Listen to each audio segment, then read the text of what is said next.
makers.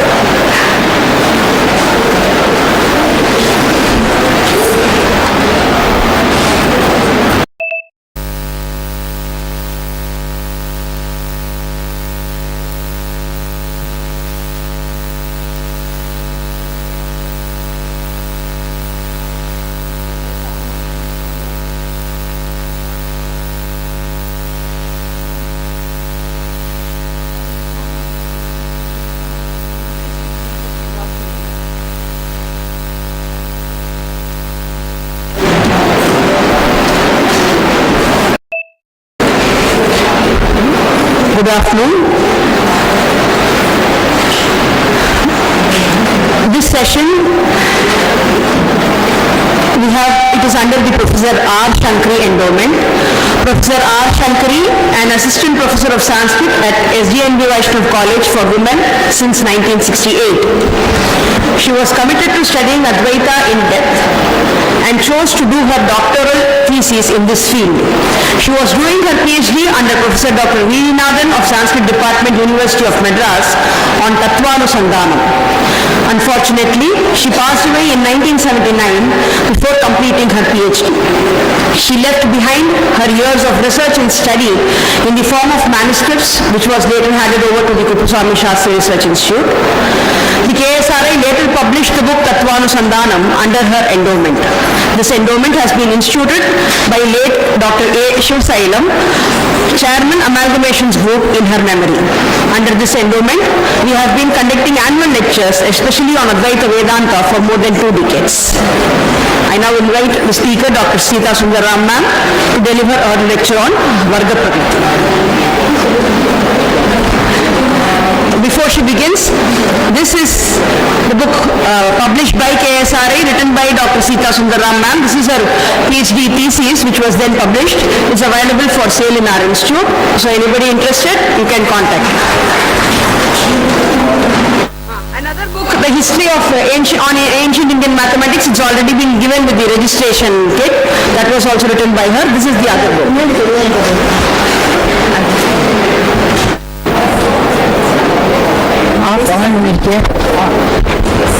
Hello.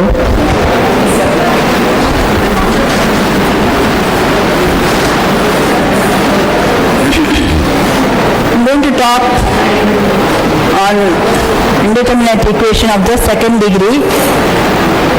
This is a particular achievement of the ancient Indian mathematicians. An example which was solved in the 12th century by Bharat, and I think the noise is more louder than what she is talking. You are asked all of you. Please keep quiet. Please. You are not able to hear what she is saying. This problem that we talk about was solved by European mathematicians 500 years after Bhaskara solved it. I'm going to talk about that particular equation, which was also wrongly called Peirce's equation by the Europeans. As early as 628 AD, Brahmagupta gave a partial solution to the problem nx squared plus 1 equal to y squared to get integral solutions for x and y. And n should be a non-square. Capital N should be non-square. The fact that the equation has infinite solutions was also known to Brahmagupta, as is evident from his method, which is beautifully called bhavana. It's a particular kind of multiplication.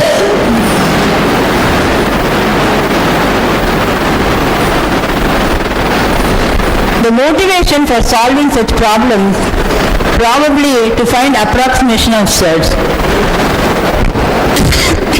From nx squared plus 1 equal to y squared we find mod of root n minus y by x lesser than or equal to 1 by 2 h square, so that root n is approximately equal to y by x, especially when x and y are large. For instance, 2 into 408 squared plus 1 equal to 577 squared, so that root 2 is approximately equal to 577 by 408 It is noteworthy that the value is found in Sridhar Sutra in the form of root 2 equal to 1 plus 1 by 3 plus 1 by 3 into 4 minus 1 into 1 by 3 into 4 into 34 approximately equal to 577 by 408.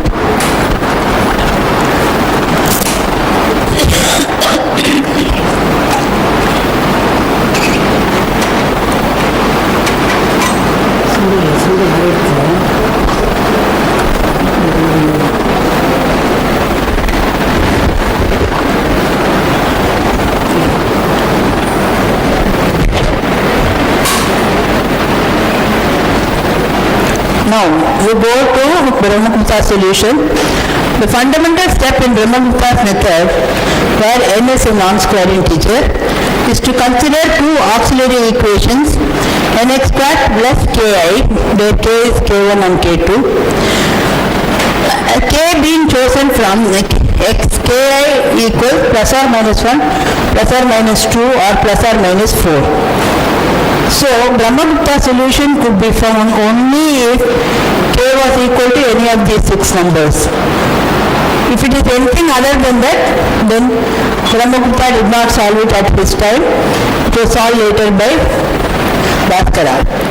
A procedure known as Bhavana applied repeatedly helps us in deriving at least one possible solution of nx squared plus 1 equal to y squared. The same principle of Bhavana yields an infinite number of solutions.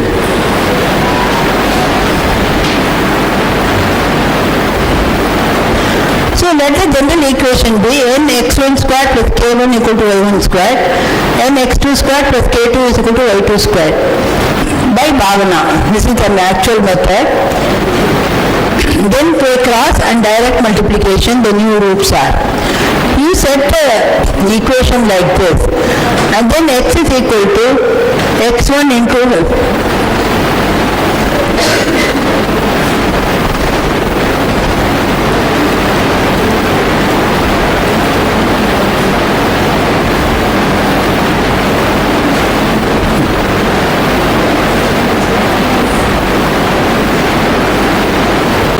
here, the Sanskrit language, this n is called Prakriti. The first x is called Kanishta, small solution, y is the Jeshta, and Kshepa is 1. 21x squared plus 1 equals y squared. By observation, the auxiliary equation is 21 1 squared plus 4 is equal to y squared. Now this is an English word, auxiliary equation. What it actually means is the y squared should be the nearest square to 21. So if I put 21 into 1 squared, now if I add 4 to it, I will get 5 squared. I can do 11 and 15 and get 36, but I must choose the nearest. Now what happens? X is equal to 1, y is equal to y, k is equal to 4 for this. 21 1 squared plus 4 is equal to 5 squared. So I might write it, and then I find that divide by 4, I want to get 1 here. So I divide by 4 throughout. This will be 1 by 2 squared, this will be 5 squared. So 12 into half squared plus 1 is equal to 5 by 2 squared. But what is the problem with this? My solutions are not integral. They are in fraction form. I want to convert it.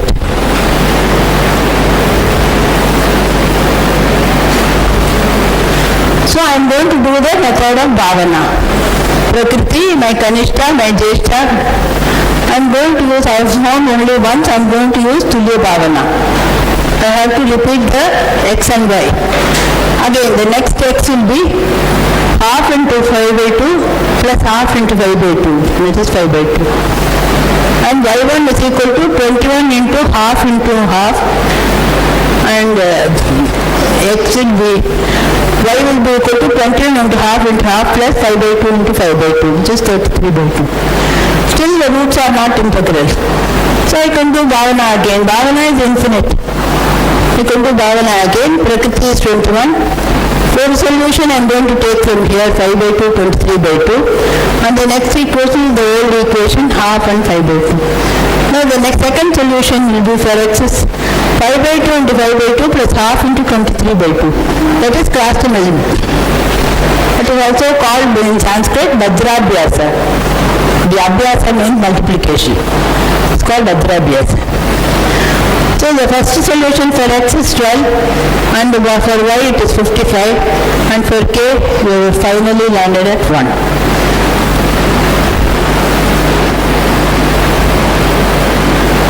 So I got the solution with a very simple method. Finding the convergence and period Lagrange's method is very cumbersome. Whereas this is a very easy method using only very small fractions. Brahmagupta's Bhavana was rediscovered by the great Swiss mathematician Euler when in 1764 in Brahmagupta 628. He highlighted the result in his writings as Theorema Eximum, theorem of capital importance, and Theorema Elegantissimum, the most elegant theorem. Brahmagupta's partial solution was a significant step toward the celebrated Chakravala algorithm.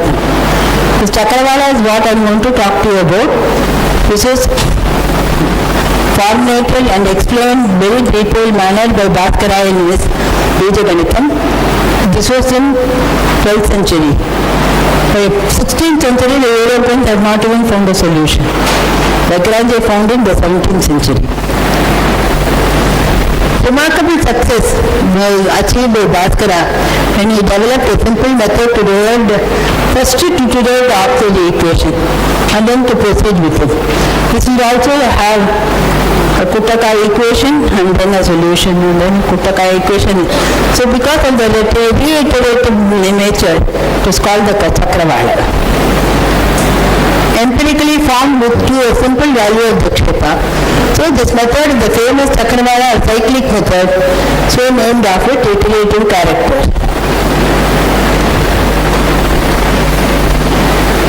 According to Shukla, the earliest author who refers to Chakravala is Divakara, who quotes Jayadeva's verses on Chakravala. This is previous to Bhaskara. But Jayadeva had not done any working on it. He just told we are only able to take the verses alone. Nothing else is known. There is no mention of by any other author. Bhaskara only says the method was known previous to him. Chakravalam Jaguhu says, he said previously it was known. That is, he is not the first. He gives the credit but he doesn't give any name. However, it was through the text Bijaganita of Bhaskara the Chakravala method became very well known.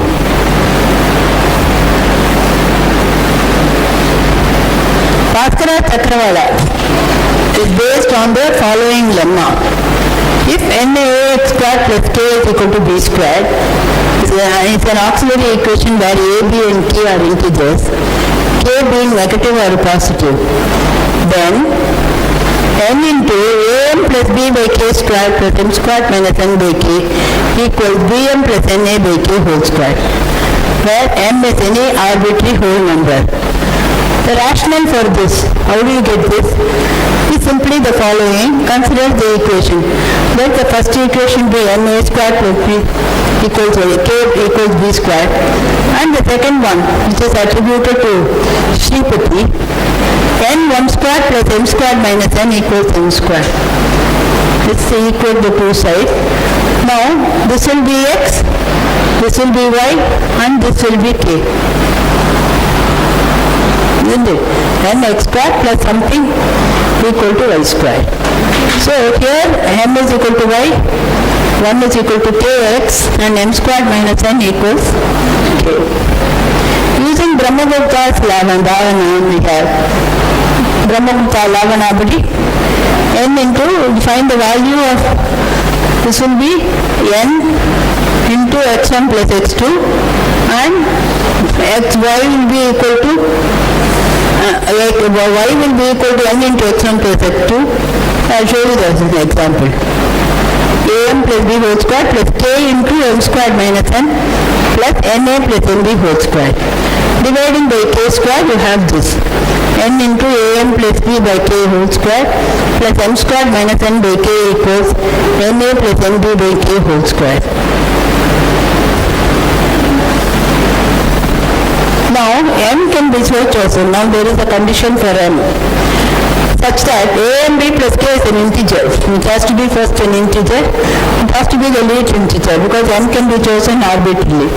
You have to find the m so that it is the least. Out of the infinite number of values for m, it should be so chosen as to make m squared minus n minimum. If m squared minus n by k is equal to any one of these, then you can immediately apply Brahma-Gupta's method. That is the advantage. When you start with this and start using Brahma-Gupta's Bhavana. If it is not any of that, you are going to do Kuttaka again. If m squared minus n by k is not one of the other values, then Kuttaka is performed again till k becomes equal to one of the 6 values. Plus or minus 1, plus or minus 2 or plus or minus k.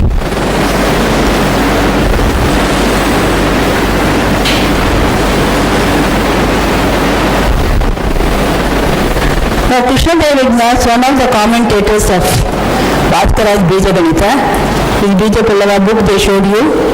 His Bija Pallava is the text written by Krishna Devigna, one of the commentators of Bija Ganita. He has given a formula to find the new greater root. The new x, you know, if you know mx squared plus whatever k, what is y squared? He has given a method, bm plus na. This is especially useful while computing the square root of large numbers.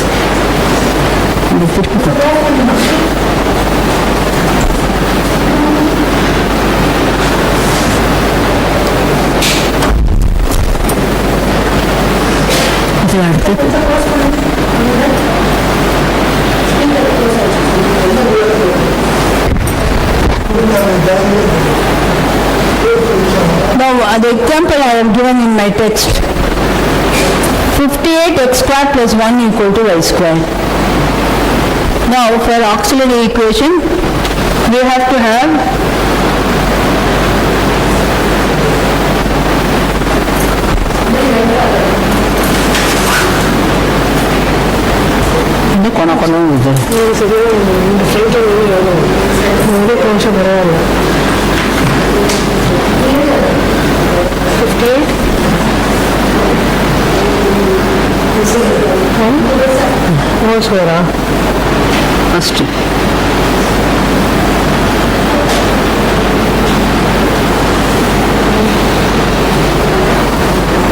So this is the auxiliary equation because 64 is the nearest square you can have. 49 is also near but not as near as 64. So you have to choose 6 square. Now next corresponding Kuttaka equation is ax plus b this is. So my x will be 1 plus I will bring the 8 from here equals 6y. This is the Kuttaka I will use. For that Kuttaka, the solution sets are 4, 2, 10, 3, 16, 4. Out of these I have to choose the m. Now if I choose the m as 10, 3 if I choose 100 minus 58 divided by 6 is equal to 7. Now 7 is my kshetra and my x is going to be 3. So 58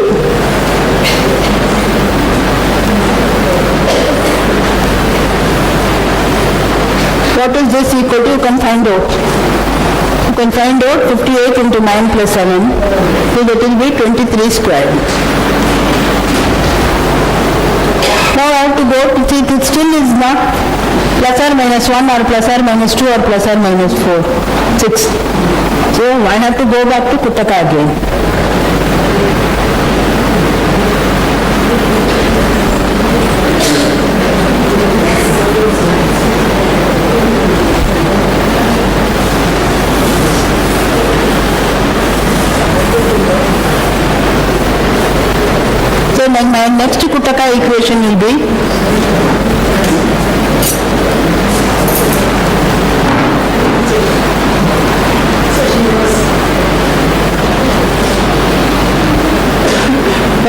solve this equation. So my solution sets are 4, 5, 11, 8 and so on. I'm going to choose 4, 5 because that will give me the least. We have Kshepa is equal to -6.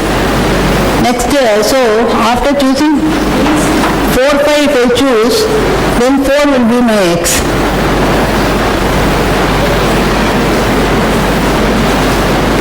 Next x is no 4 not 4, by 5 will be my x.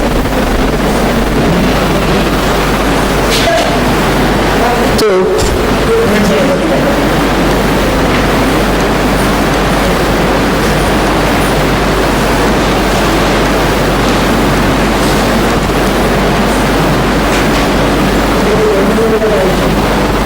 the next Kutaka.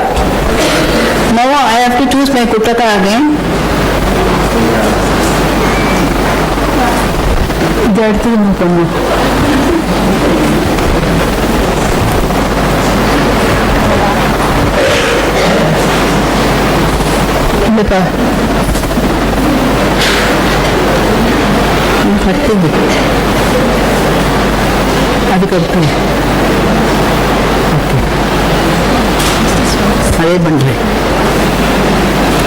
So from the next Kutaka, 5x plus 38 equal to 6y, for which we get the solution set 2, 8, 8, 13 and so on. I am going to choose 8, 13 because that gives me the least. So for least value, so if I choose 8, then my 13 is going to be my x. So 58 into 13 squared minus 1 is equal to 99 squared. Now what has happened? What is k equal to? Minus 1. So it is one of the 6 mentioned by Bhavana. They mentioned by Bhavana Gupta, so choosing Bhavana. So I am going to use my Bhavana again. I am going to put my columns and we have x is equal to 13 into 99 plus 13 into 99, you get 2574. My y is equal to 58 into 13 into 13. 58 into 13 into 13, that's 99 into 99 equals 19603. My Kshepa is going to be minus 1 into minus 1 equal to 1. So finally I got the solution 58 into 2574 square plus 1 equals to 19603 square. So this is the method of the Chakravala using, sometimes you do it with Bhavana, sometimes you do not do it. But still, at every stage you have to use the Kutaka equation till we arrive at one of the 6 numbers, plus or minus 1, plus or minus 2 or plus or minus 1.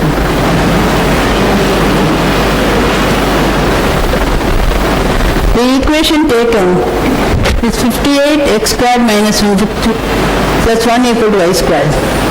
Now if x1, y1 denote values for x and y satisfying equation this for some k is equal to ki, Chakravala with Bhavana. If I use Chakravala with Bhavana, I can get my solution in the 5th step. Because I used Chakravala, in the middle I saw that it was minus 1 and immediately I switched on to Bhavana. Chakravala I am going to use, but I am not going to use Bhavana, I am going through the cycle again. Then it will get the solution after 8 steps.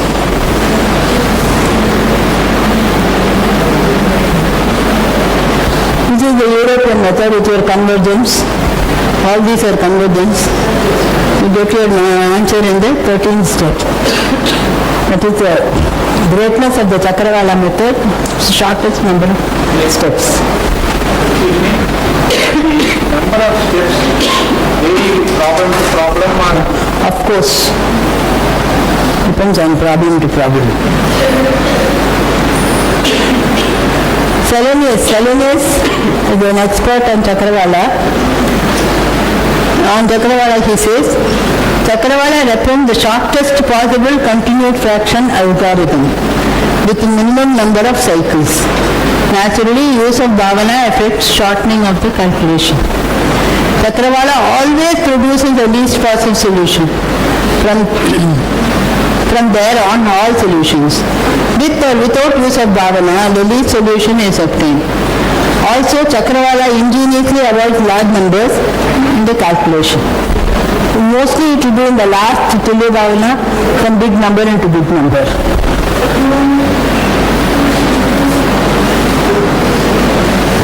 Now this again, if I switch on to the European method, the regular expansion of 58 is this, and the penultimate conversion corresponds to the rank n is equal to 7, which is an odd number. The first conversions are 8 by 1, 15 by 2, 23 by 3 and so on. So you would expect that here you will get the solution. One may expect x1 equal to 13, y1 is equal to 99 to be the solution. 58, 13 square plus 1 is not equal to 99 square. So you have not reached it. So you do the again the convergence, and finally here you are going to get the solution. Definitely it's a very, very cumbersome and long method than our Indian method. Take x equal to x2 is equal to 2574, y2 is equal to 19603, then 58 into 2574 square plus 1 is equal to 190603 square. Therefore x is equal to 2574, y is equal to 190603.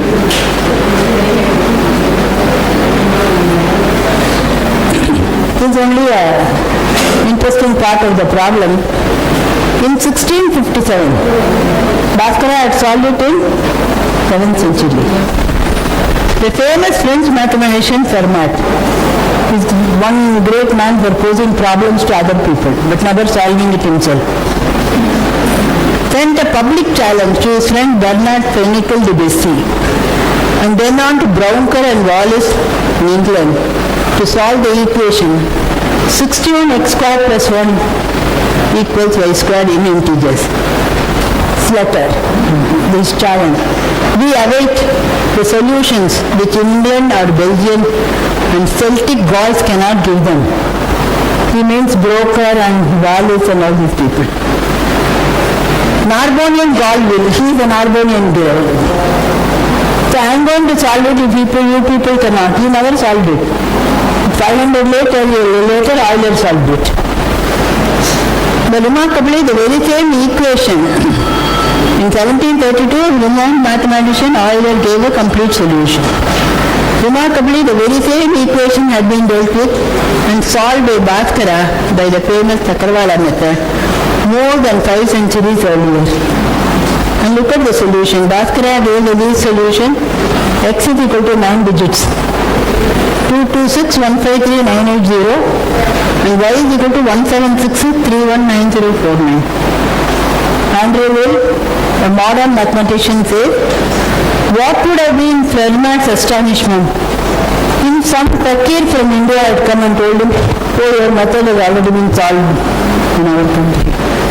If some missionary back from India had told him that his problem had been successfully tackled there by a native mathematician almost 6 centuries earlier.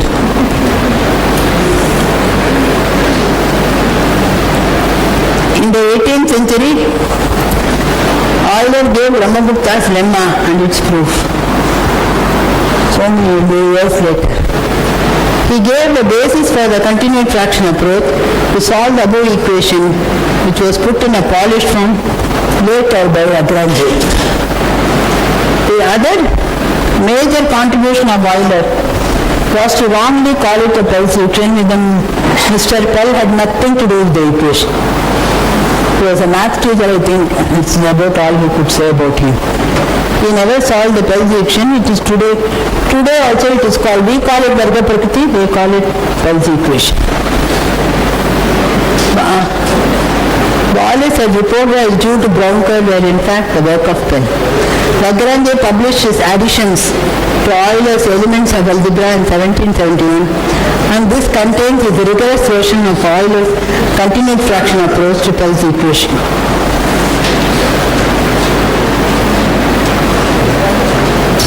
Now, this is for interest, I am showing this is the equation that was solved by Bhaskara.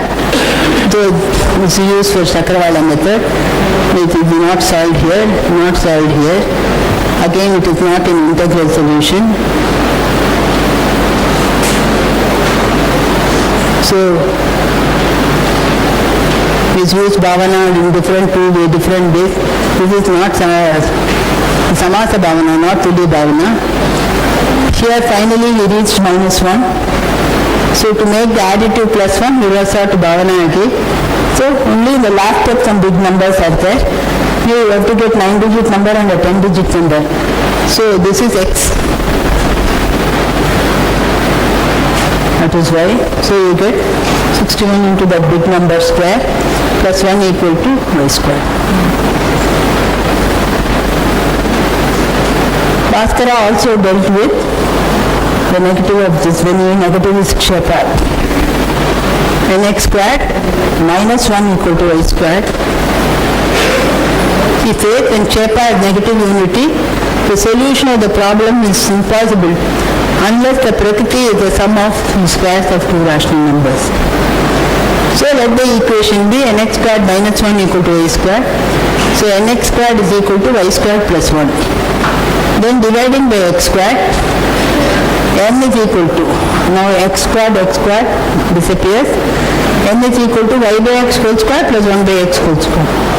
So n should be the sum of two rational squares so that the problem can be solved. Now I tell you where it cannot be solved.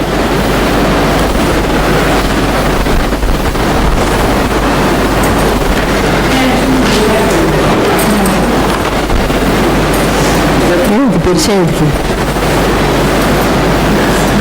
அடுத்து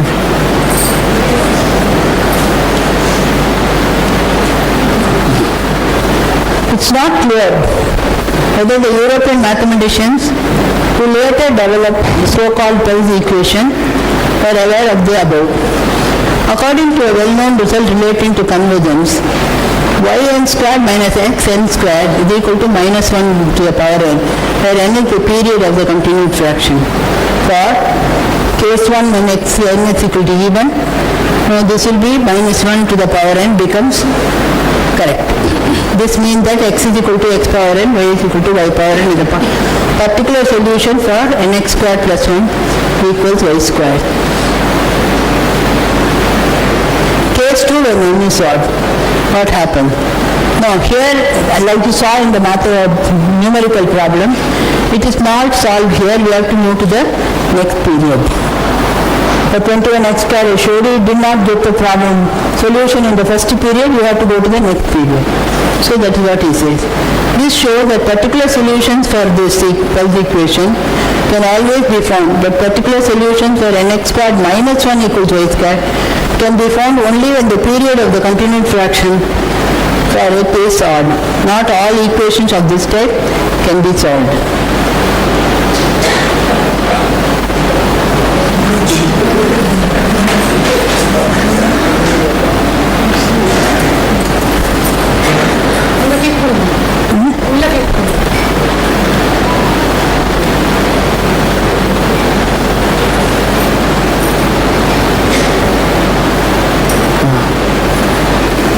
These are very important results. If n is minus 3 is an integral solution multiple of 4, then n is equal to 4k plus 3 for some natural number k.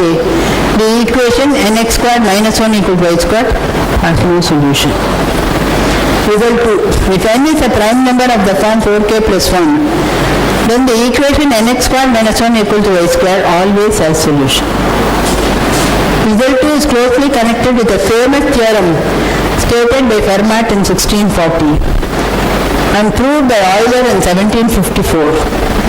Every prime number of the form 4k plus 1 can be expressed as the sum of two squares and the representation is unique. That is, there exists one and only pair of integers pq such that small p is equal to big square plus q square. You found in 21x squared, you have to go to the next period. But because 21 is equal to 16, if it's not sum of two squares, you won't be able to do it. The above statements of conform to what Bhaskara had said 500 years earlier. He said it cannot be solved if n is not the sum of two squares. That's what is happening here. Two examples are considered by Bhaskara. 13x squared minus 1 equal to y squared and 8x squared minus 1 is equal to y squared.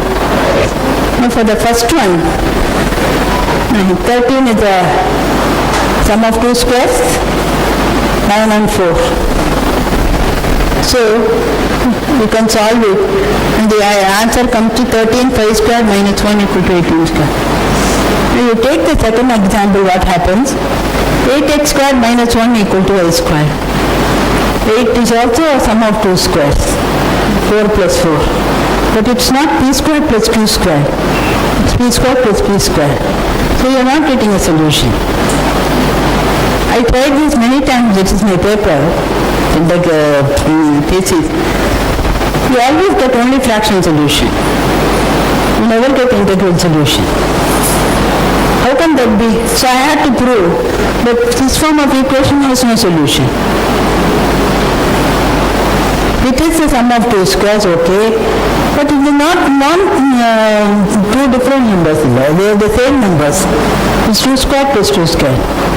We are not getting solution. This has been dealt with in detail. Now when I found that I could not solve it, I had to prove that it not also. You said that, I think, probably one of your classes you mentioned, 50x square minus 1 equals to y square. I remember the Solution because it can be also a I know. I have written a paper on that.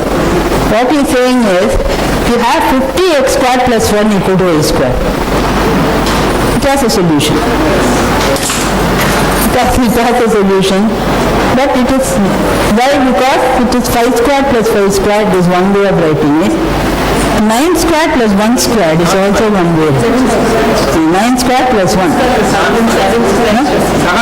squared, oh sorry. 7 squared and 1 squared is also another. That is why you can solve that. They are similar to this example.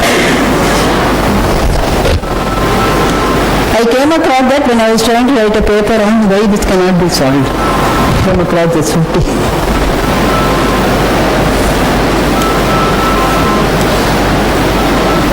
So far, Bhaskara has dealt with Chakravala method to arrive at integral solution.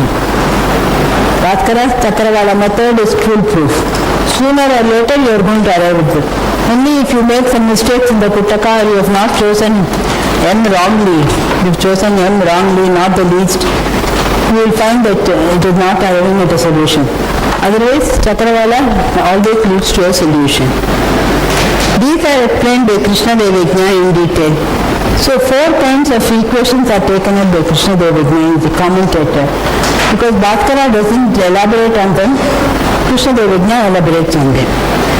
M nx squared plus or minus k is y squared. A squared plus x squared plus k is equal to y squared. Nx squared plus or minus n equal to y squared. Minus nx squared plus or minus k is equal to y squared. So first example, 72x squared plus 1 equal to y squared. Now 72 can be written as m is equal to 2, n is equal to 6, you can write. Dividing 72 by 6 squared, we have 2x squared plus 1 equal to y squared.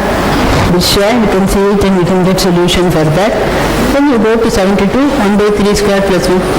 You do Bhavana again to change from fractional to integer. If you don't do Bhavana, it's alright because he is not insisting on integral solution for these problems. For the second one, ax squared plus or minus k equal to y squared, Krishna Devajna gives a very easy proof for that.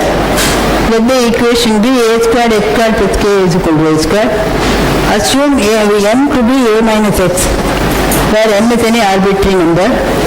Now k is equal to y squared minus a squared x squared, that is y minus x into y plus x. That is m into y plus ax. Therefore y plus ax equal to k by m and y minus ax equal to m. Now there is a method called Sankaramana in number, ancient mathematics, which is solving homogeneous equation. So using that Sankaramana,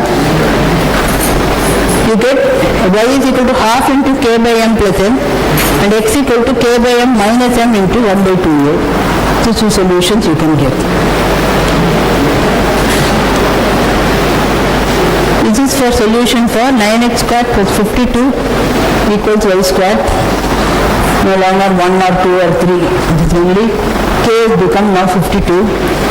Here a is equal to 3, k is equal to 52. Assume the method given by Krishna Devigna is used here. So its formula is x equal to 3 by 2 and y is equal to 17 by 2. If you use m is equal to something else, you are going to get another solution. So depending on m, your solutions will differ. So it's not a particular single solution.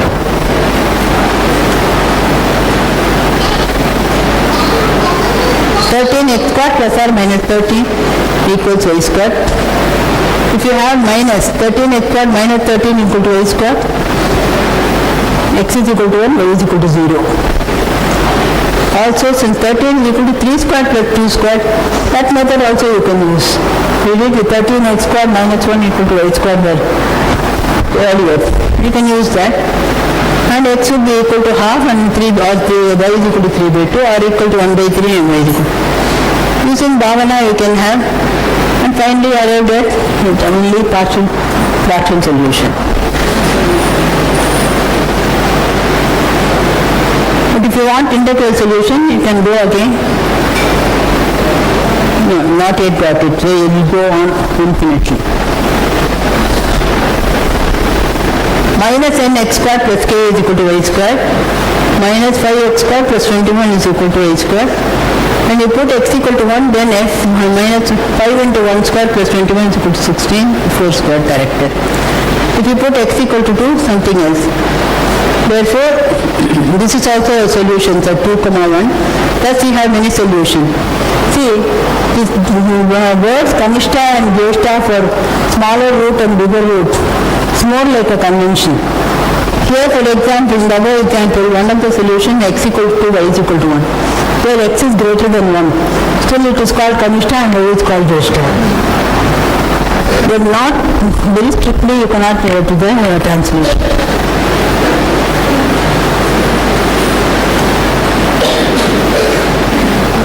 So equations of the form nx squared plus 1 equal to y squared were discussed by Indian algebraists much earlier than the Europeans.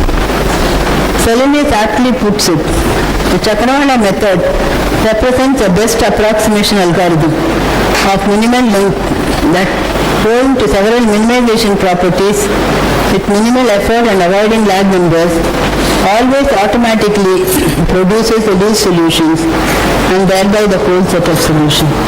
This is a very great achievement by the ancient Indian mathematicians. Until now this question, this problem is still now discussed, and many other papers are written on it. A lot of work has been done in this. My thesis also is an important place in that solution, for which Dr. Rangachari has helped me a lot. Thank you.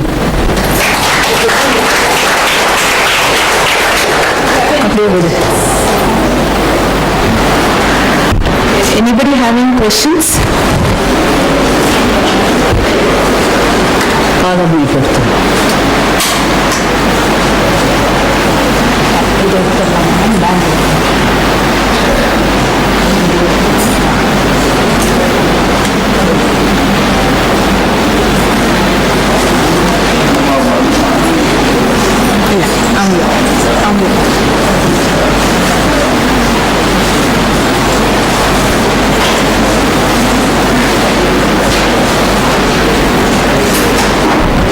Thank you very much, ma'am, for bringing to light as to how early many of the solutions were brought down by our rishis Bhaskara and Brahmagupta and others.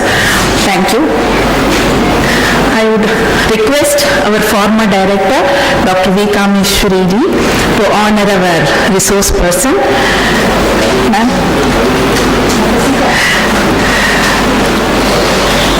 The teacher honoring the student is always special.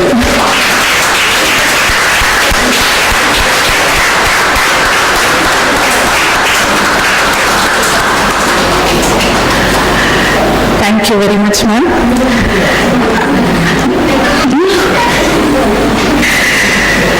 Now, we are coming to the second half of the session. Dr. V. Rama Kalyaniji will be delivering a talk on geometry in ancient Indian mathematics.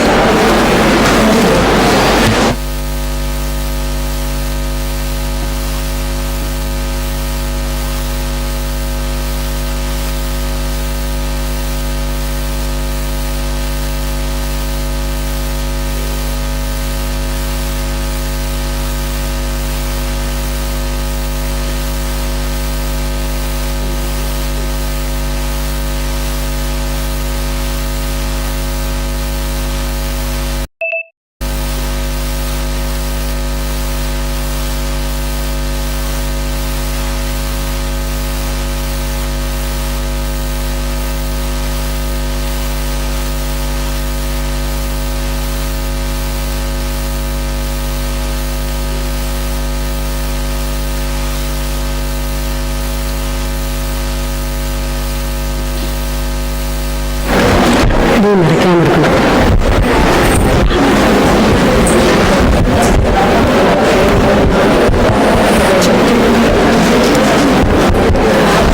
Hello,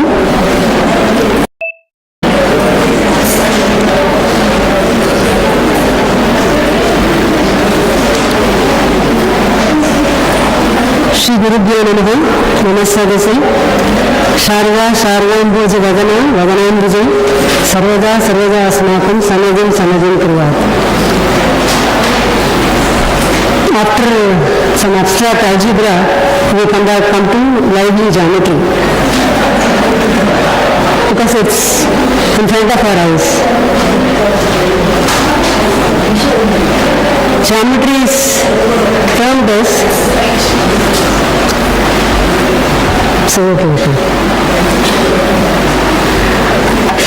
Geometry is termed as Kshetra Vyavahara in Indian mathematics. This includes constructions, circumference and area of plane figures, volume of solids, shadows, geometrical results, and so on. Topics related to geometry are found in Shiva Sutras, Arabhatiya, Brahmasvara Siddhanta, Ganatasara Sangaraha, Leelavati, Ganatakamini, and many other texts.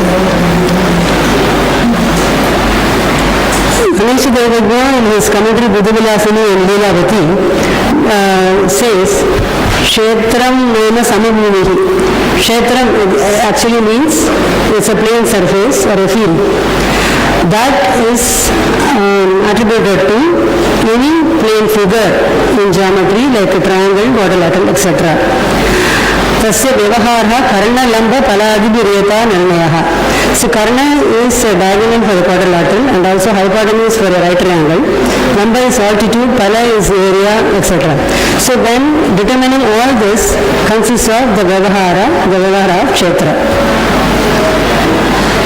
The classification of kshetra in most of the Indian texts they deal with, in geometry they deal with the triangle, quadrilateral, circle and arc. Triangle is Jatya, a right triangle. Tribhuja, a three-sided one. It can be Antarlamba or Bahirlamba, acute or obtuse.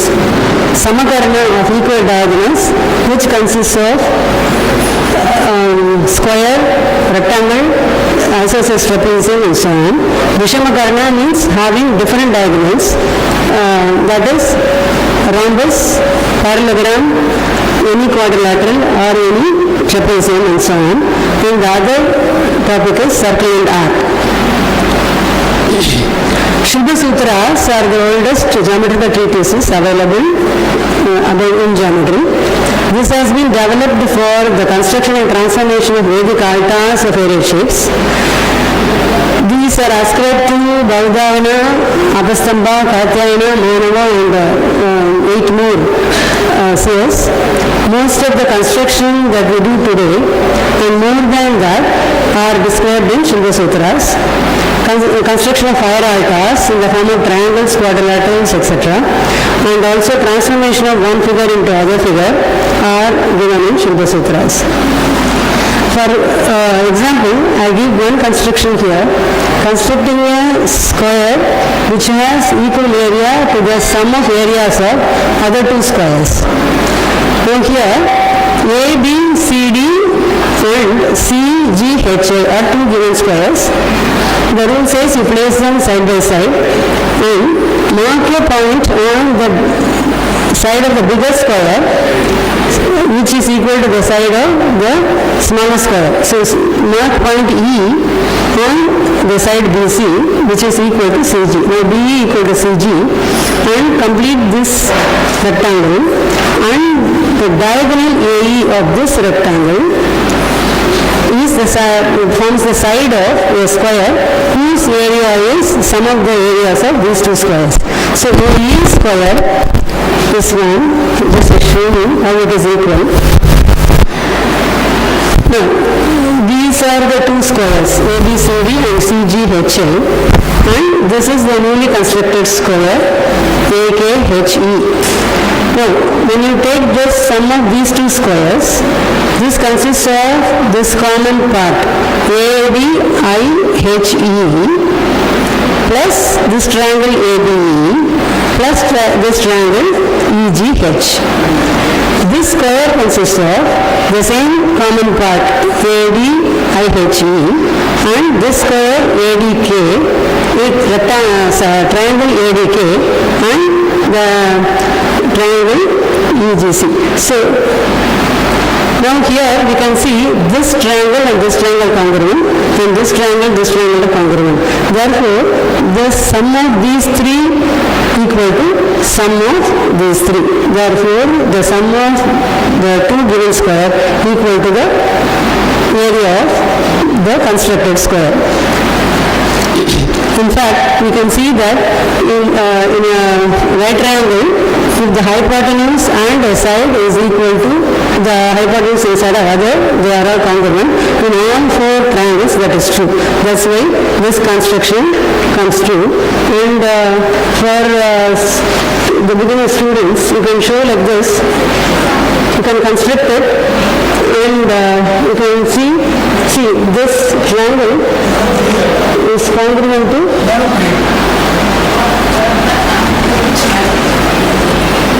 this triangle. You can see this congruent to this triangle. Similarly, this also, because in each one the hypotenuse and one side are equal. So automatically the sum of two squares becomes the square constructed. Like this, there are various constructions of so here I have given a square, constructing a circle equal in area to a square.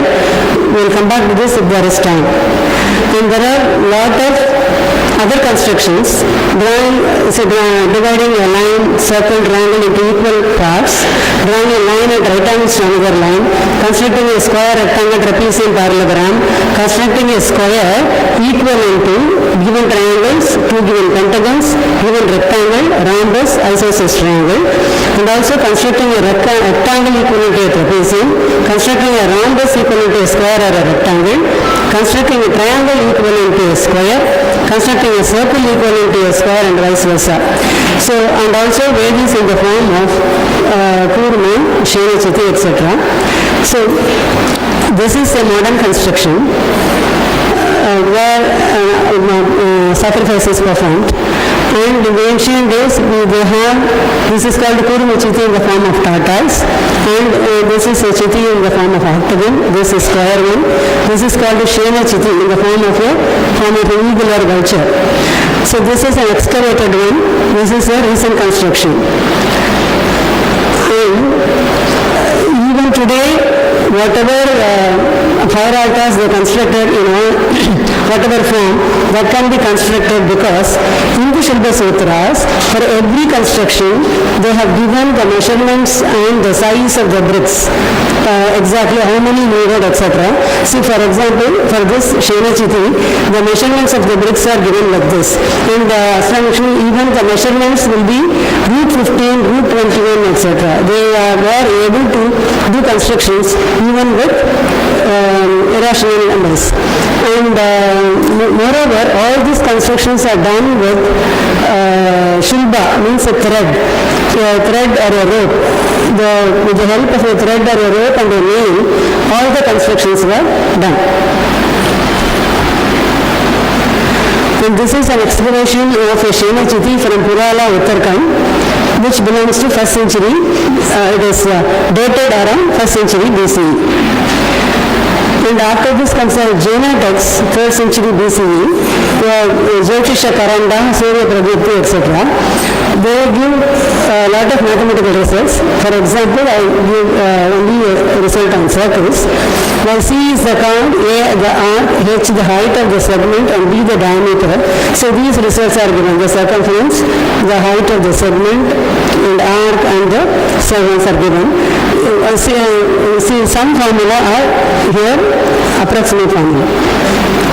Then in Aryabhata's work, we have the following geometrical concepts. Area of plane figures such as triangle, trapezium and circle. Approximate volume of right pyramid and sphere. Circumference and chord of circle. Asymptote, shaders. Theorems on square of hypotenuse and on square of half chord. Circumference and diameter ratio, Aryabhata gives in a verse, Chaturadikam Shatamashtagunam Dvashashtis Tata Sahasranam Ayutadvaya Vishkambasya Asamnu Vritta Parinahaha. It says 100 plus 4 multiplied by 8 and added to 60,000, that comes to 62,832. This becomes the circumference of a circle with the diameter 20,000. Therefore, we get the circumference diameter ratio, which is approximately 3.1416. This is the pi value. The notable thing here is that Aryabhata mentions that this is approximate value. Even at that time, he knows that the pi value cannot be exactly determined. Theorem of the diagonal of the rectangle. So Baudhayana Shilpa Sutra gives the result known today as Pythagoras theorem. Dirgha Chaturashrasya Akshaya Rajjuhu Pashamani Taryangmani Cha Yat Pritag Bhute Kuritas Tadabhayam Karoti. This gives that the diagonal and the square of the diagonal of a rectangle gives the sum of the squares on the sides. That is, AC square is AB square plus BC square. See, this is dated as the 800 BCE. Before that, so latest is 800 BCE. Pythagoras belonged to 6th century BC. At least after 200 years of our Indian contribution comes Pythagoras. Now we call it as, at least in India, Vijakoti Karnaniyaya or Shilpa theorem. And the Bhaskara gives the theorem for the triangle. And he gives a proof, the geometrical proof. He says,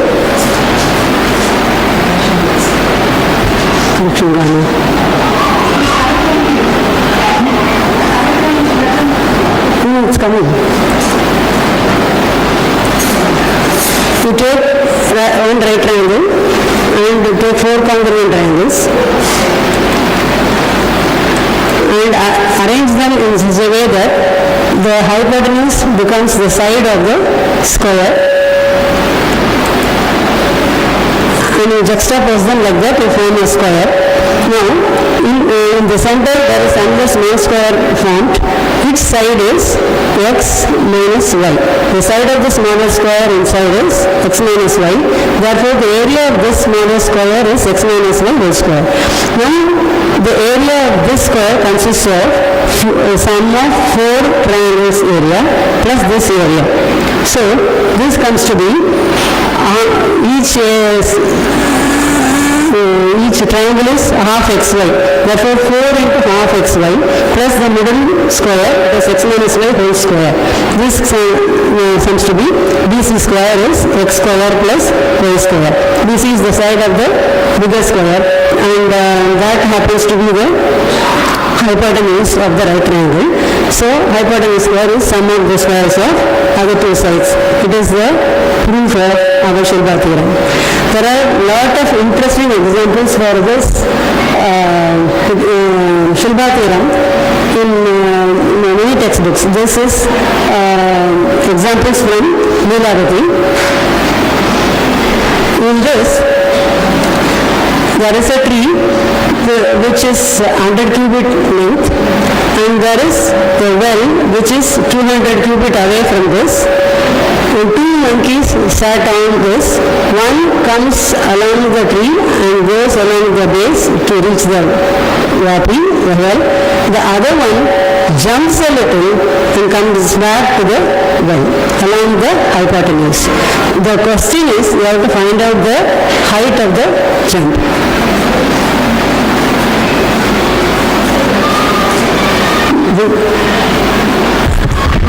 Buddha-shatochayat Shatayuge Bhapim Kapikopagat Uttiyata Parodritam Shatipatena Uddiyatim Sudhrima Jatayvim Samatatayor Yadigata Uddinamanam Kiyat Vidyamshet Suparishrame Sthitanate Kshipram Tada Chakshuri. The question I have already explained. The rule says, the Lilavati verse if you find, the rule will say the jump is equal to DC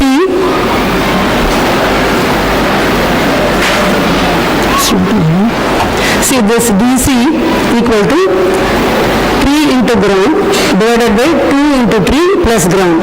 That is the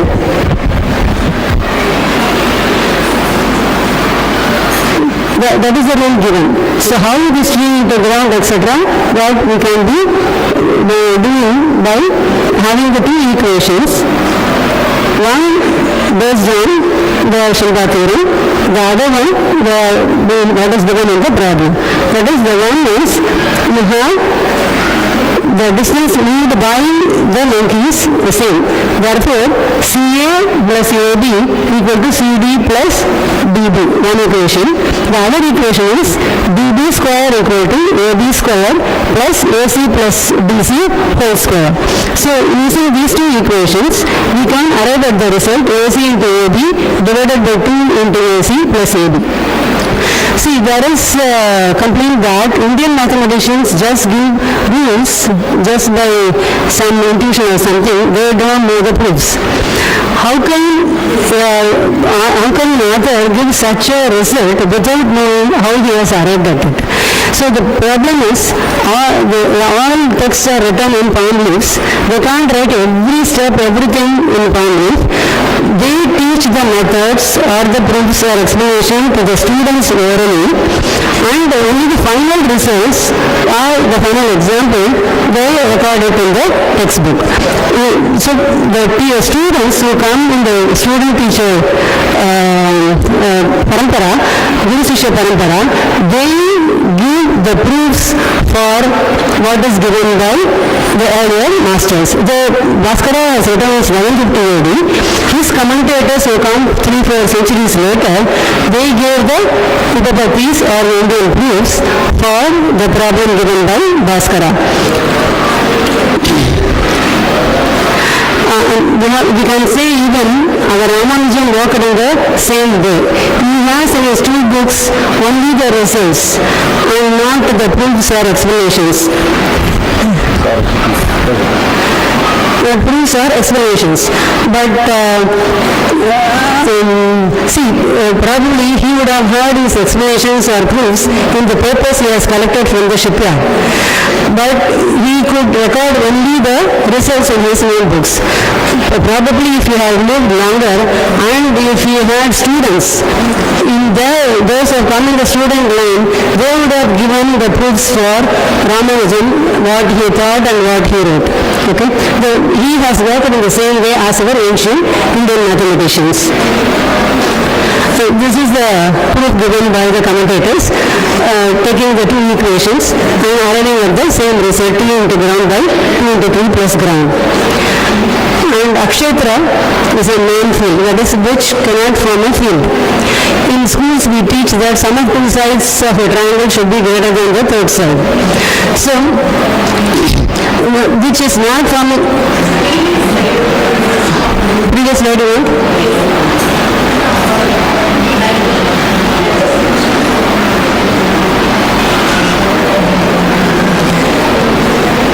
If you take the two equations equations, one in Pythagoras, that is Shilpa theorem, one the result, you can combine that and get that, it is easy. And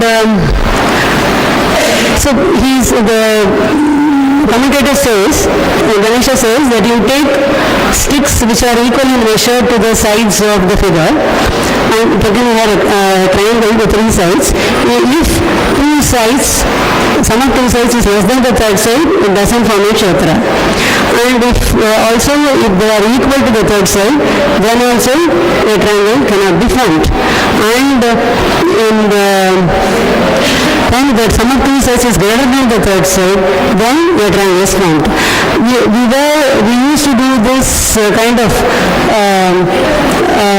demonstrations in our activity classes, but that time I didn't know that it is given by our own Indian mathematician. It is not, has come from anywhere else. Is again proof from a known result. Finding the area of the rhombus from the known result of area of the rectangle. So, to find the area of the rhombus, it all shows they knew very well the properties of all the quadrilaterals, everything. They say you draw the two diagonals which are perpendicular and construct, cut four more triangles equal to each of this triangle and arrange them in such a way that they form a rectangle. Let's represent like that. So now this is four triangles plus four triangles, 8 triangles. The area of the rectangle we know it is half into, product of two sides, d1 into d2, and this is exactly half of this. Therefore area of this rhombus is half d1 d2. Finding the second diagonal of a quadrilateral from one you know the one diagonal. So here ABCD is the given quadrilateral and BD is the known diagonal. Then the commentator says that you draw two perpendiculars AF and CE from the two opposite vertices to the known diagonal BD. So BD is known, AF and CE are the two perpendiculars from the opposite vertices A and C. Now extend AF to G such that FG equal to EC. Okay. Now this FGCE is, because these are perpendiculars and FG equal to CE, now FGCE is a rectangle. If FGCE is a rectangle, then FG equal to EC is given and also GC equal to FE. So this is a result given, how to arrive at the result. So now in triangle ACG, it is a right triangle because we have drawn it as perpendicular. ACG is a right triangle, therefore AC square equal to AG square plus GC square. Now this AG is AF plus FG. FG is CE, therefore AC is AF plus CE square, and also GC square is same as EF square. Therefore we get the result. If BD is given, to find the other diagonal AC, this is the formula. This formula is given in Lavati, the proof is given by the commentator. So this is what I explained.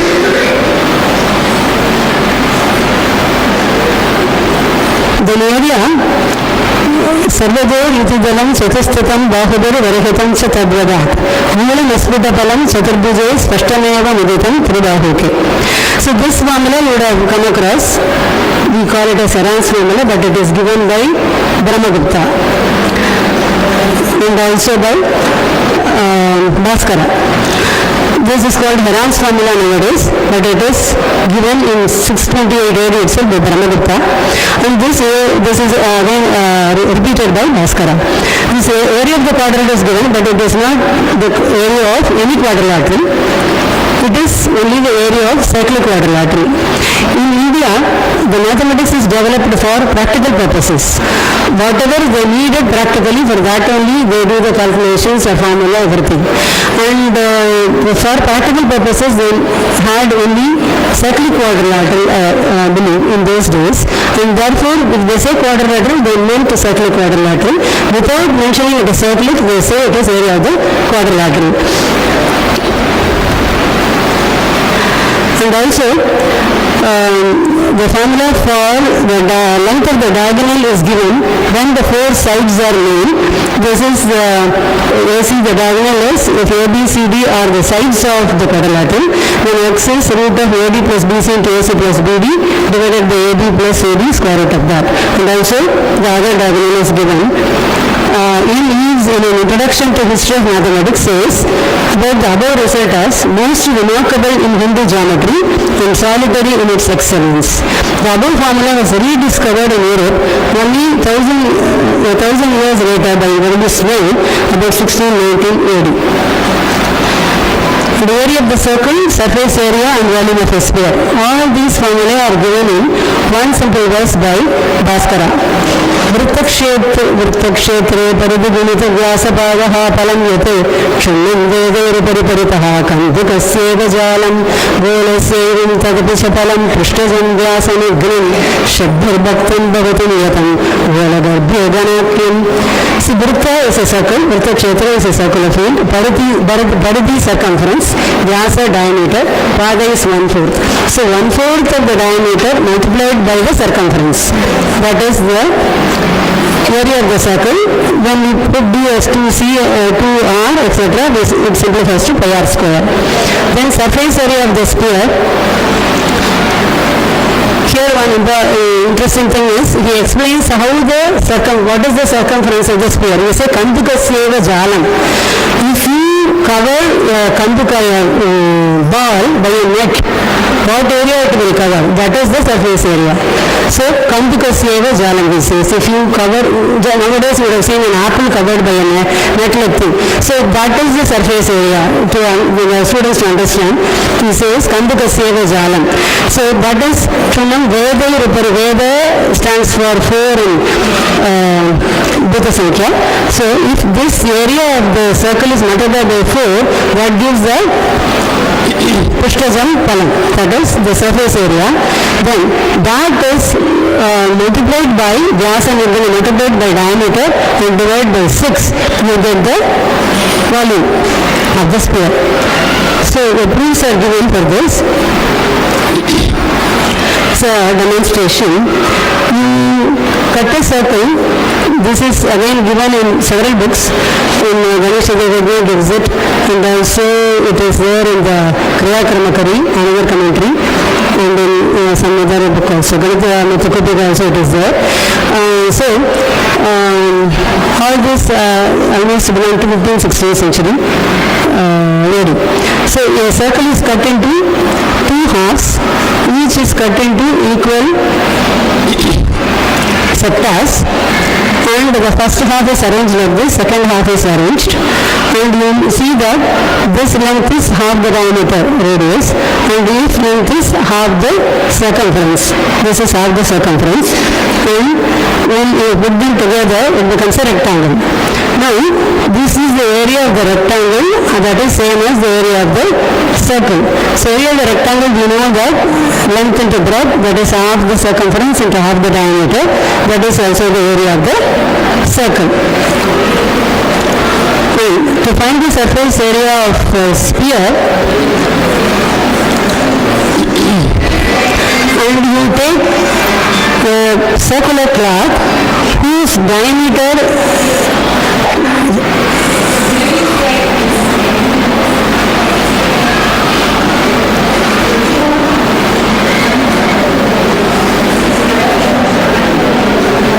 from the previous one or this one?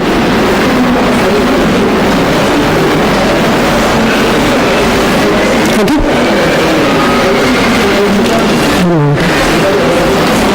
You take a circular cloth whose diameter is equal to the circumference of the greater circle of the sphere. So in the sphere, you can have a lot of circular this one. You take the major circle, that is a greater circle, and the circumference of half the circumference is taken as the diameter of the circular cloth. Then you cover this hemisphere with a circular cloth, and if you cover it, a little bit of cloth is left over, like the fleets of the sari. And then the area of this circular cloth with the diameter pi r by 2 is of the diameter into circumference, it comes to 5 by 2 pi r square.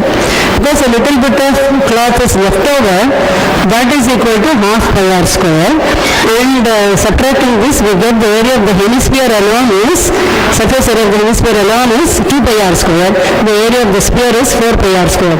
So I forgot I have done this having a hemisphere and covered it with a circular cloth and wanted to show you, forgot to bring it. It can be actually done. Then volume of the sphere, see the sphere, the surface area of the sphere is divided into unit squares. Because the surface area is 4 pi r square, we can divide it into 4 pi r square unit squares on the circumference. So each, and you make a cone to the center, imaginary one. So if there is a cone made to the center, the sector, so the height of that is d by 2, the radius. So the volume of one conical section made is surface area into 1/3 into height. So surface area is 1 unit square and the height is d by 2 and 1/3 of it. So this is the volume of one conical section. As there are 4 pi r square conical sections, 4 pi r square into d by 6, that gives the volume of the cube. Scholars say this is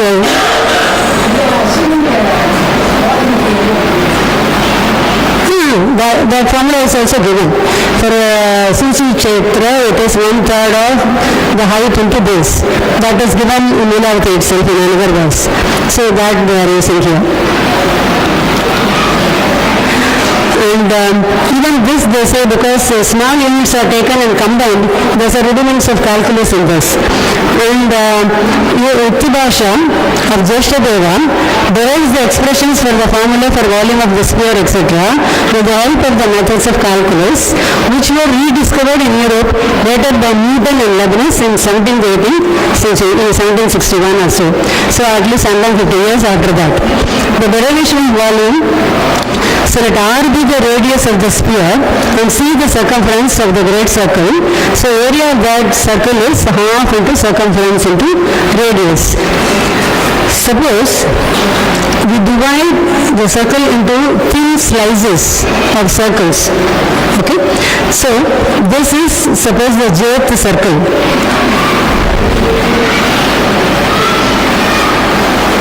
This is suppose the jth circle.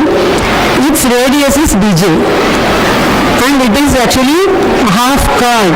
AB is the chord for the bigger circle, and therefore it is half chord for the bigger circle. The bj is the jth slice. And so half chord bj is the radius of the jth slice into which the sphere has been divided. The corresponding circumference according to this formula is c by r into bj. And the area is half into circumference, half into c by r into bj square. See, delta is the thickness of the slice, multiplying by that thickness, you get the volume of the jth slice alone is half into c by r into bj square into delta. So this is volume of the jth square. We apply to all those slices, then volume of the sphere, the sum of the squares of the r sin bj square. So this volume is equal to half c by r into bj square, bj square, etc. bn square into delta. Then this half chord, there is a rule given in even Aryabhati and also in this one. Square of half chord equals to product of the shara. Shara is this height of the segment. This is MP is a shara and this also shara. So this is AP into PB is MP into SB. So here AP into PB is BJ. So BJ square is AP into PB equal to MP into SP. And this MP into SB can be rewritten as MP plus SP whole square minus MP square plus SP square. MP plus SP is 2R. Therefore it is 2R square minus MP square plus SP square. And if delta is 2r by n, the thickness of each slice, then the jth r was seen is np j delta and its complement is sb n minus j delta. And summing up, the squares of all sines bj square, both np square and sp square are the same result. The previous result rewritten as volume is half c by r into r by n of etc. minus half into cr by n to r by n 2 into n square plus 2 square by n square. For large n, the sum of the squares Varga Sankalita is essentially 1/3 of the cube of the number of terms, and therefore this becomes volume is c by 2r and 4r cube minus 8r cube by 3. Simplifying we get 4 by 3 pi r cube. So volume of the sphere is 1/6 of the circumference into square of the diameter, which is same as 4 by 3 pi r cube. This you can see the Ganita Bhasha translated by Professor M. Sriram and Rama Subramanian and others. Not only this, we can find, because of time constraint I have restricted. Moreover, there are rules, examples and demonstrations to find the arrow. Arrow is the height of the segment, chord and diameter of the circle, sides of regular polygons inscribed in the circle, starting from 3-side regular polygon to 9-sided polygon, and also an n-sided polygon, arc length from chord, area of the segment, and so on. Then, Kata Vyavahara, this also forms part of geometry. Kata is an excavation or a ditch dug in the ground. So, to find that, if there is an irregular solid, he says, you calculate the length in several places, add and divide by the number of places, that gives the average length. Similarly, average breadth and average height are found out, then volume is n into b into h. Then, to find the volume of a pyramid and its frustum, the rule is given, Mukaja Talaja Tadviticha Kshetra Palaikyam Kritam Shadbihi Kshetra Palam Samamevam Vedahatam Ganapalam Spashtam Samakata Palatrayamshaha Suchikate Palam Bhavati. If A, B are the sides of the top and C, D are the sides of the bottom, if they are similar figures, then similar rectangles, then the volume of this frustum is given as AB into CD plus A plus C into B plus D into height divided by 6. And the proof is given by separating them into parts. The frustum is separated center a cuboid, and here 4 triangular prisms on the 4 sides, 4 triangular prisms, and in the corners 4 square pyramids. In the 4 corners 4 square pyramids, and calculating separately the volume of each and adding it, we arrive at the formula. So here, the volume of the rectangular box is ABH, and the volume of the 4 triangular prisms is given as A by 2 into D minus B by 2 into H. So there are 2 of them. And similarly, volume of the each rectangular pyramid is C minus A by 2, D minus B by 2 and H3. So adding all that and simplifying, we arrive at the formula given, that is AB plus CD plus A plus C into B plus D into H by 6.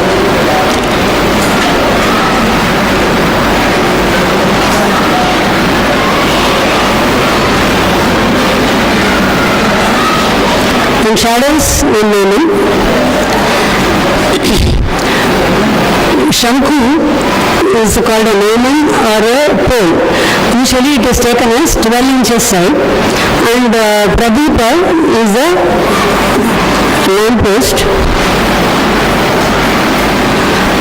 where on top we are having the light. This is a lamp post, and it is called Pradeepa. Sometimes it is called Ara also. Then Shanku Talantara Gunaha. So how it is to be found out? Chaya is shadow. So the shadow is here. This is the Shanku pole. What is this? This is the pole Shanku, and this is the light. lamp post, and the shadow is given by the rule. Shadow is same as this A into B divided by H. This H is the difference in the height between the deep lamp post and the pole. H is this distance AD, and A is same as the height of the pole, and B is the distance between the pole and the lamp, and this is the shadow. So, the shadow is given as A into B by H. So that is what is given here. Distance between the foot of the lamp post and the foot of the pole is multiplied by the pole height divided by the difference in the height of the lamp post and the shadow. For the same example is given. Same thing. The shadow, how to find the shadow, the result is given. Using the rule, we find the result. And in Brahmaspati Siddhanta, in chapter 19, gives various varieties of problems and shadows to find the height of the building and so on and all. So here, AB is the building and the CD is a man who is standing here, and from C his eyes he is seeing the shadow of this building in the river. This is the river surface, and AB, the building has a shadow BA dash, and E is the point of reflection. So here we know that ABE and CDE are similar triangles, but the Indian mathematicians don't mention as such the word similar triangles, but they know the properties of the similar triangles. They use the proportionality of the sides, proportionality of the sides of the similar triangles. They use it. So they say CD by AB equal to DE by BE, and it can be rewritten as CD by AB plus CD equal to DE by BE plus DE, and that is DE plus BD. So from this we get this DE, that is we locate the point of reflection. DE is BD into CD by AB plus CD, and again the height of the building AB by CD is BE by DE, therefore AB equal to DE into CD by DE. So there are more varieties of problems in this chapter of Brahmaspati Siddhanta. Then, geometrical algebra. Algebra is explained through geometry, and geometry is sometimes explained with the help of algebra. Here, an algebraic concept sum of n terms of series is explained by Ashradik Kshetra. So here, we assume that this is the number of terms, strips of wood probably, and with the number of terms, and this is the last term, and this is the first term, and the height of each of the strip is the common difference, D. Now, half of these strips are taken and rearranged like this, the top to the bottom, and the next to the next, etc. It is rearranged. If half of them are rearranged, it becomes a rectangle. Now, area of the rectangle we know, this is L plus A, and this is half of N, therefore N by 2, and area of this is L plus A into N by 2, and it is nothing but the sum to n terms of an arithmetic series, last term plus first term into N by 2.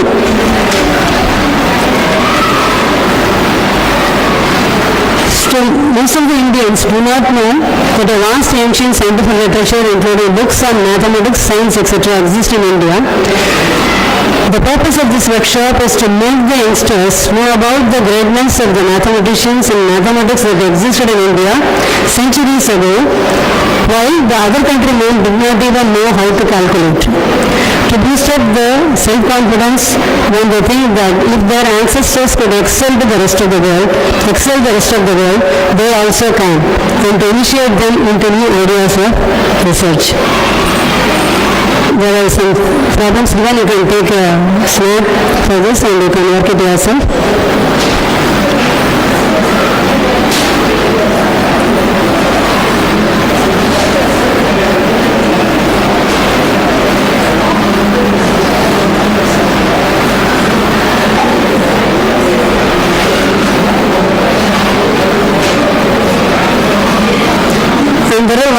constructions here in Shilpa Sutra. I showed you one, construct a square which is equal area to the sum of the areas of other two squares. Here you can construct a square whose area is equal to the difference of the areas of two squares. And also construct a square whose area is n times the area of the given square. And transform a square into a triangle of same area. Transform a rectangle into a square of equal area. Transform a square into a rectangle of given area. And there are, I'm just given a few examples. There are a lot of construction of this. If you want to give us some extra work for talented students or some project work, you can take up, you can ask them to do this. These are available, Shilpa Sutra is available with English translation.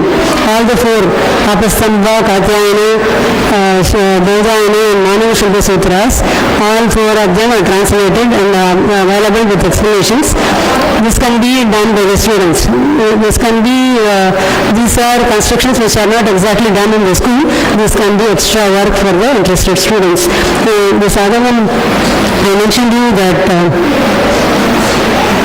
transforming a square into a rectangle of given area. So this is a square. If you want to convert it into the rectangle of the same area, cut this part, put here, cut this part, arrange it here, that is on the side. So this becomes a rectangle of equal area to the square. Like this, there are a lot of, this is a given square, you have to convert it into a rectangle of equal area. You can make them into 4 parts. This part you convert here and this part you put here, it becomes a rectangle of equal area. Like this, there are a lot of constructions given in Shilpa Sutras. In fact, Shani Chiti and all with the measurements given, the students themselves can construct. Once in Kuranpet Vedanta Vidyalaya, I gave them the measurements, everything, and they constructed the Shani Chiti actually. Then some more of them also. So this can be done by the students with all interest. This can be given for extra project. At least they come to know about what is existing, what was existing in India, and what can be done. This written by give you a reference.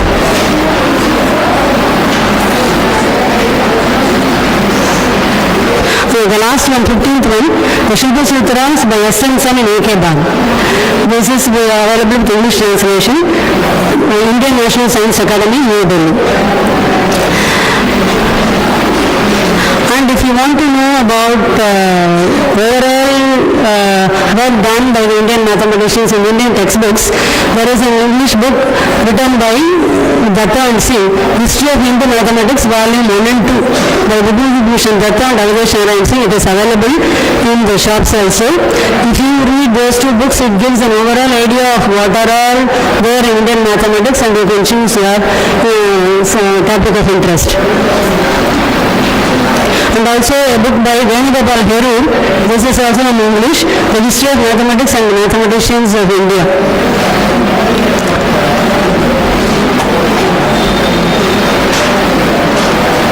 Leelavati, of course, is translated by several people, Colebrook and by Patwardhan, Srinivas Singh, etc. You can go through the Leelavati book also. There are interesting examples in that. And also Ganitha Sara Sangraha, you can have a lot of interesting examples. There are 600 means there are 700 examples will be there in Ganitha Sara Sangraha. It is available with the translation. You can see that working will not be there, you have to work out. Any other thing? Time permits.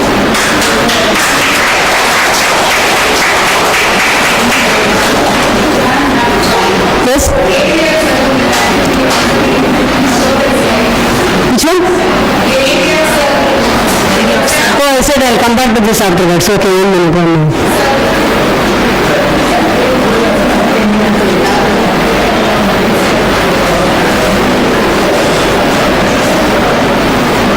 This one?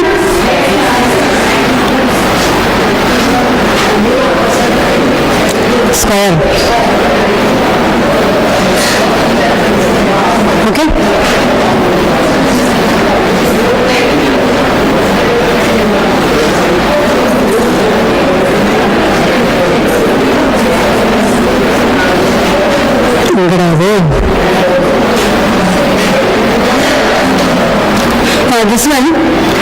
converting a square into a circle of equal area.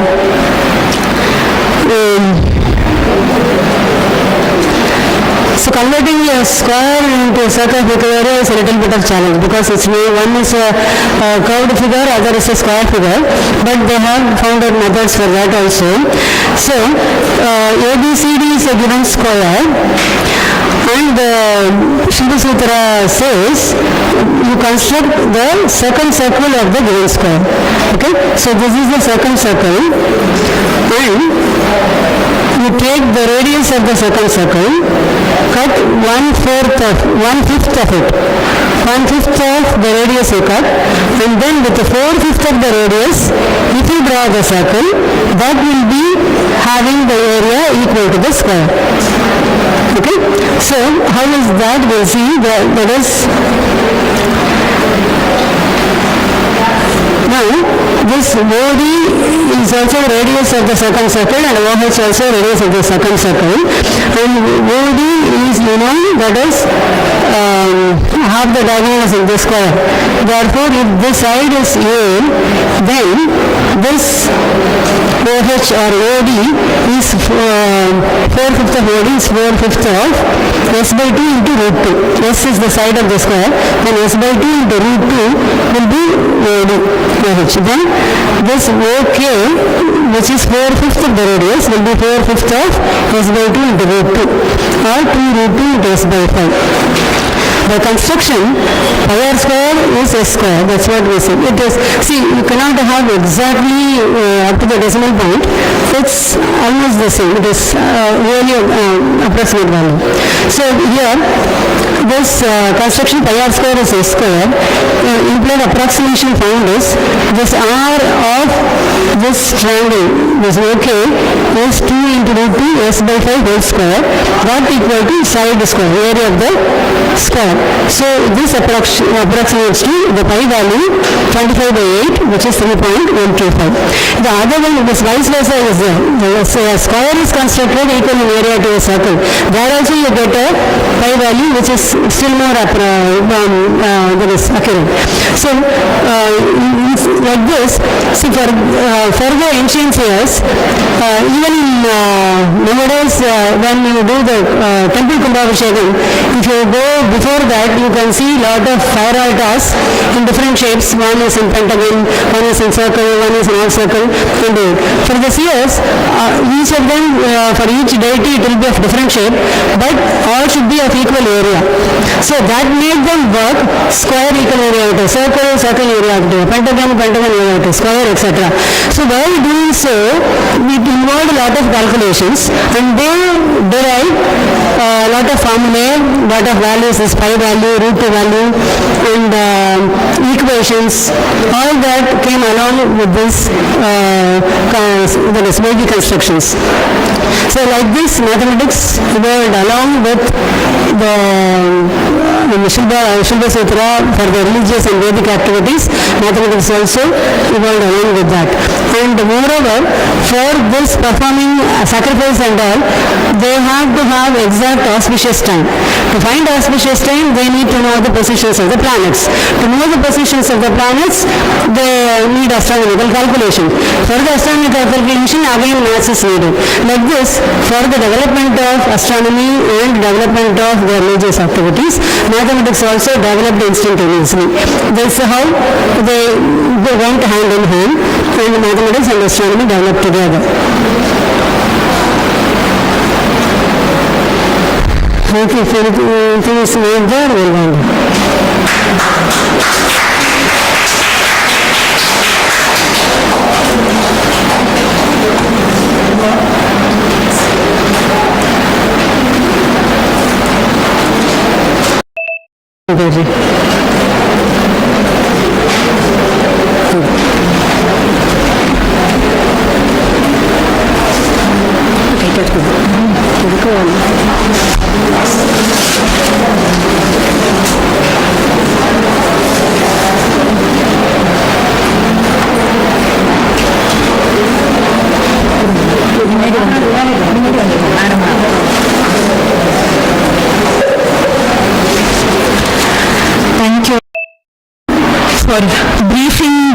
in geometry, ancient Indian geometry.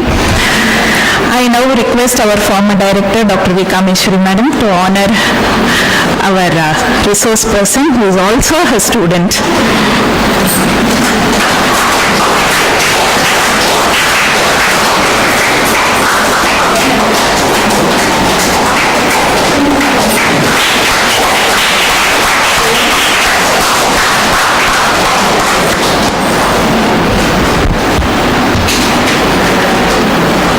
I'm sure you will all agree how rich our Indian knowledge system has been. From morning, we have been listening to more terms like Dhana, Rina, Kshepa, Bhavana, Chakravala, and so on. But the thing is, to understand our own Bharatiya mathematics, we are dependent on Western mathematics. So this workshop has been organized to open our eyes, and they have worked hard, like they have done tapas. When they were doing their PhD, to unravel and to understand the term, they have spent sleepless nights. So with all their efforts today, we are able to witness this. So thank you both, ma'am. Thank you, and even professor who inaugurated the session had given us a brief outline as to how the Vedas and Puranas are not myths. So many thoughts have been recorded in those texts also. So thank you. And tomorrow again we have two more sessions, very interesting sessions. Dr. C.R. Anantaramanji, from former professor of Sanskrit, Vivekananda College, Thiruvedagam, will be giving a talk on calculation in structural astrology. Dr. N.R. Dave, chartered civil engineer in Chennai, he would be talking on mathematical calculations in Vastu Shastra. Ms. G. Rajarajeshwari, project staff, Center for IKS, IIT Madras, will give a lecture on an introduction to Indian astronomy. And after lunch, we have a session, and Dr. K. Prashant, former head of the Department of Sanskrit, RKM Vivekananda College, Chennai, will give an introduction to Vedic mathematics. And after that, we will have the valedictory function. I request you all to be present tomorrow also, so that we will be able to offer our Rishi Yajna. So of the four, Deva Yajna, Pitri Yajna, Manushya Yajna, Rishi Yajna, we have the last is Bhuta Yajna. Somebody asked me, Ravani told the fifth one, that is the Bhuta Yajna, where every day we offer something to the beings around us. Kagatakveket, all these. When we do Rangoli in rice flour, it goes to the ants and other things. So we will be offering our Rishi Yajna by attending the course tomorrow also. Tomorrow we are starting sharp at 10 o'clock. Those who have not collected your kits and signed, please sign and collect your kits. Only for those registered we are giving. Thank you.